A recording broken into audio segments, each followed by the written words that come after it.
హైదరాబాద్ లోని జాగృతి ఆఫీస్ లో కవిత మాట్లాడుతున్నారు. ఇప్పుడు లైవ్ చూద్దాం. వివిధ కార్పొరేషన్ల ద్వారా ఈ కాంగ్రెస్ ప్రభుత్వం తీసుకున్నటువంటి అప్పులు 3,01,835 కోట్లు.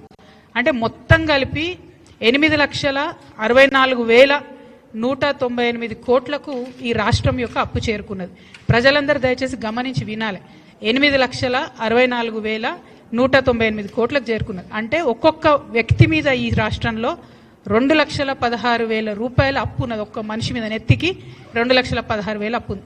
ఒక ఇంట్లో 4 ఉంటారు అనుకుంటే ప్రతి కుటుంబం మీద 9 లక్షల రూపాయల అప్పు ఈ కాంగ్రెస్ ప్రభుత్వం మన నెత్తి మీద పెట్టిందనే విషయాన్ని మేము చాలా చింతిస్తూ చెప్తున్నాం.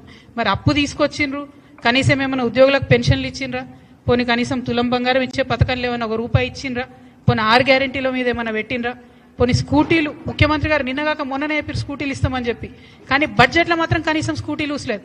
అంటే ఈ ముఖ్యమంత్రి చెప్పేది ఉప ముఖ్యమంత్రి గారు బడ్జెట్లో పెడతలేరు అని అర్థం.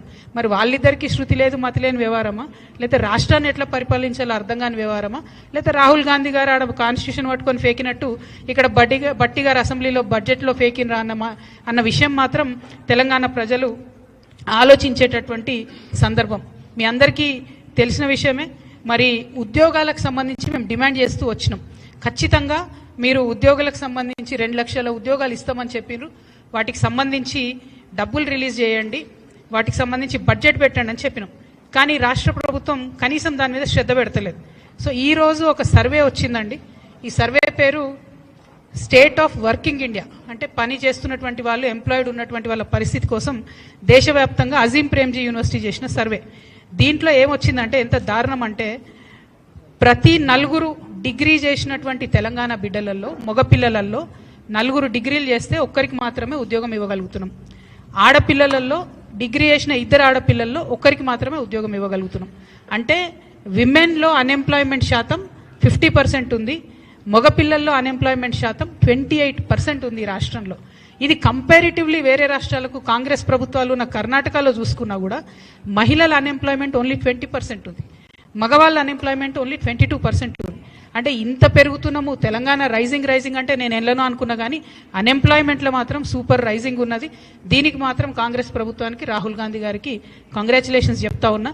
ఎందుకంటే మీరు వచ్చి అశోక్ నగర్లో ఫేకిను రాహుల్ గాంధీ గారు.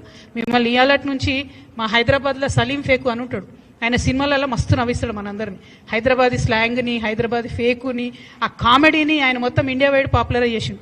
కానీ ఇయాలటి నుంచి మాత్రం మా తెలంగాణ అశోక్ నగర్కి వచ్చి ఫేకినందుకు రాహుల్ గాంధీ గారికి రాహుల్ ఫేకు అని నామకరణం చేస్తున్నాం మేము.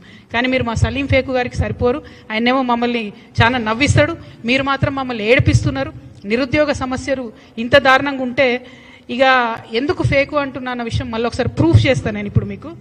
ఇది రాష్ట్ర ప్రభుత్వం యొక్క, నేను ఇప్పుడే స్క్రీన్ షాట్ తీసుకొని వచ్చిన ప్రెస్ మీట్ పెట్టే ముందు, స్కిల్ డెవలప్మెంట్ యూనివర్సిటీ యొక్క వెబ్సైట్. ఇక్కడ ఏం రాసింది పట్టుకోతాము, ఇక్కడ ఏం రాసిండ్రు వీళ్ళు, 68,000 మంది, ఇక్కడ ఎల్లోలో కనబడుతుంది, 68,000 మంది ఎన్రోల్ అయినరని రాసిండ్రు. సరే పోనీ కరెక్టా కాదా అని చెప్పి ఫోన్ చేసినాం అదే స్కిల్ యూనివర్సిటీకి. వాళ్ళు చెప్తున్న లెక్కలేంది, 920 మంది మాత్రమే ఎన్రోల్ అయినరని యూనివర్సిటీ వాళ్ళు చెప్తున్నారు.